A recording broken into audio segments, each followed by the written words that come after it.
Sa gitna ng dumaraming kaso ng mga nawawalang bata, isang batang babaeng 11 taong gulang sa Angat, Bulacan ang nakatakas daw mula sa grupong nagtangka umanong dumukot sa kanya. May news to go si Jay Sabale.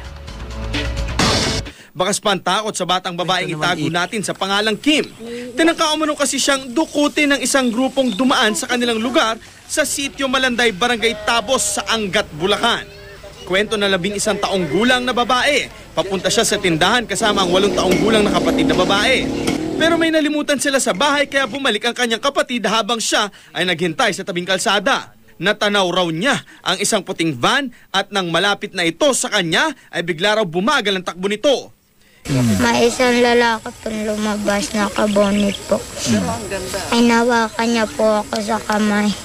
Saan kamay kanya hinawakan? Kaliwa, kanan? Dito po. Sa kaliwa? Ano pa nakita mo sa kanya? Meron ba siyang dalang ano?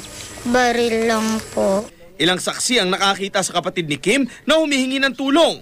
Dinadinig na lang nung misis ko na may umiyak na bata. Kasi yung bata nga, umiiyak na nagtatatakbo. Nasabi yung kapatid daw niya, may kumuha. May kumuha raw sa kapatid niya, isa niya kayo raw sa van. Nakita niyo po ba yung van? Hindi namin nakita yung van eh.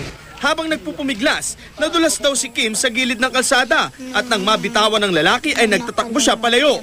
Kwento pa niya, may ilang bata raw siyang nakitang nakagapo sa loob ng van. Abot langit naman ang pasasalamat ng kanyang ina. Yun ho yung parang naging sa sarili ko kagabi. Na baka ganun din ho yung gawin sa anak ko. Salamat na nga lang po kasi hindi nila nadala.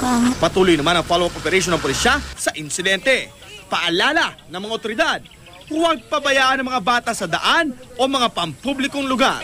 Doon sa mga magulang, unang-una bantayan nila yung kanilang mga anak, huwag nilang hayaan na magpagala-gala sa lansangan. Jay Sabale, GMA News.